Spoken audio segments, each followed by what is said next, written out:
the decisions that we arrived at today were made after a consultation with the representatives of the people from across our country. And the instructions that our team have are to limit their conversation on matters that are of great concern to the people of Kenya, the IEBC, with regards to that bipartisan committee. With regards to the issue of a cost of living, as you have spoken about, we have reaffirmed as a PG that we believe that the policy this government has put in place are working. That is why 6 months ago, Kenyans were buying unga at 230 shillings. But today, if you walk into any supermarket, you'll be able to achieve or to buy it at 180 or 190 shillings. That is a price that has gone down. So we are willing to educate and teach our colleagues from the opposition on how the programs that this administration is running are working. What we are not willing to engage is the failed policies that were done under the handshake government, where as we speak today, the Auditor General has flagged that 34 billion Kenya shillings cannot be traced. If you meet the millers, they will tell you they haven't been paid. If you meet Kenyans, if you gather a group of 100 Kenyans, you'll be lucky to get maybe 1 or 2 who bought unga at 100 shillings. So Kenyans did not see the unga, the millers were not paid, but the money is not there to be accounted for. Surely, is that the kind of policy that you want us to pursue? So I believe we are on the right track, and with regards to the cost of living, this PG has affirmed the position of this administration that the policies that have been put in place are yielding results, and we shall continue to pursue them. Our PG met this morning under the chairmanship of President William Ruto, who is also the party leader of the Kenya Kwanza Alliance. Noting the President's address to the nation on 2nd of April 2023 that called for a parliamentary bipartisan process on the reconstitution of the IEBC selection panel, the PG this morning resolves as follows. 1, the parliamentary group agreed with the President on the need to govern the country in accordance with the Constitution and the rule of law. 2, appreciating that the Constitution of Kenya gives Parliament the singular mandate of resolving all issues that are of concern to the people of Kenya. The parliamentary group meeting agreed with the President on a parliamentary bipartisan approach in resolving such matters. Consequently, the PG nominates the following members to lead our team in this process. 1, the Honorable Boni Khalwale, Senator Kakamega. 2, the Honorable George Murugara, the Member of Parliament, Tharaka. 3, Honorable Senator S.C. Okenyuri, nominated Senator. 4, the Honorable Mwengi Mutuse, Member of Parliament, Kibwezi West.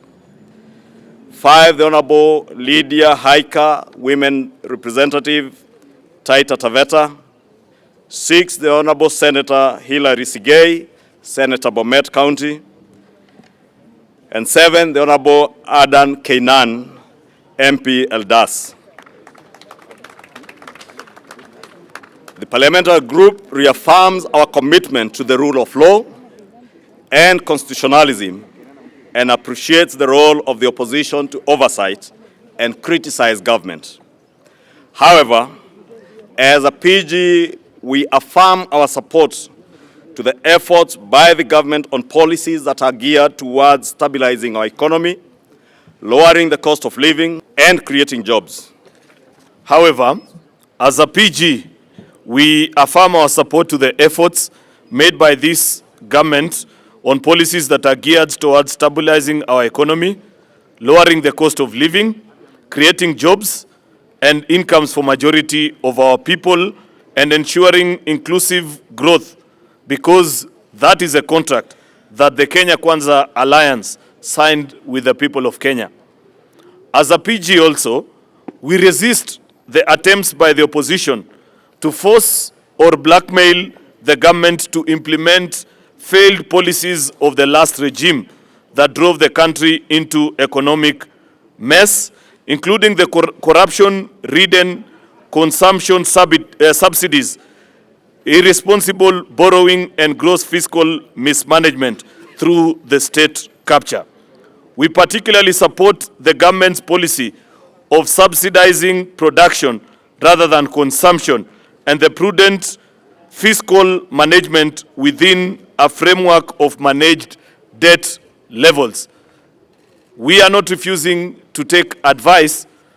We will listen to every Kenyan, but we find it rather difficult to take advice from the very people that put us in the mess we are in today. In reaffirming our commitment to the dictates of the Constitution and the rule of law, this PG today has directed our team nominated in this bipartisan process to strictly adhere to our Constitution and the established laws of the land in addressing the reconstitution of the IEBC panel, as was communicated by His Excellency the President on Sunday, the 2nd of April 2023. Finally, we equally call upon our colleagues in the opposition to adhere to the rule of law and constitutionalism and pursue all issues of concern through established institutions under our Constitution. We thank you. We shall resist any attempts by the opposition to force or to blackmail government to implement policies that have failed. And particularly, because Emmanuel, I think you are the one who has asked about the issue of unga going to 100 shillings. You will remember, there's a gentleman from NTV, you will remember there was no unga that was available to Kenyans at 100 shillings. You will also recall the former Cabinet Secretary Agriculture, Peter Munya, asserting that the subsidy program for unga was unsustainable and was called off way before the election. You're also aware that the same program has been questioned by none other than the Auditor General and the Comptroller of Budget. That the subsidy programs that they are now trying to blackmail government to reinstate were programs that were designed to loot billions of shillings from the Kenyan people. And that is why we have asserted as a parliamentary group that we shall support the government's policies towards subsidizing production to enable cheaper food land on the tables of Kenyans. Two, the other issues I think that listening to our colleagues in the opposition is issues that we have stated that we want to adhere, and we have called on them in our statement, to also to adhere to the rule of law and the Constitution. They are asking us to open servers. This parliamentary group has asserted that we have no key to any server other than the key to open the economic servers to reinstate our economy to where it ought to be. On IEBC servers, that matter was well addressed by the Supreme Court. The opposition is within its rights to seek a review under the Constitution and under the law from the Supreme Court on the issue of any servers that they think was not done by the Supreme Court. They can go back to the same Supreme Court.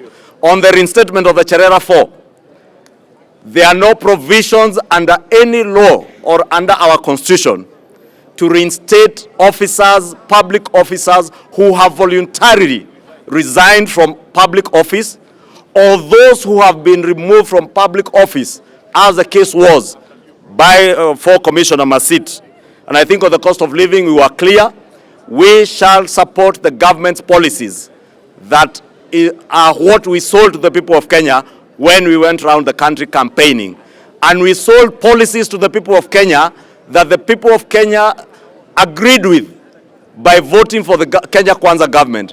Therefore, the failed policies of the last regime cannot and shall not be forced on either government or the people of Kenya, because the people of Kenya rejected them in the elections. I think we are good.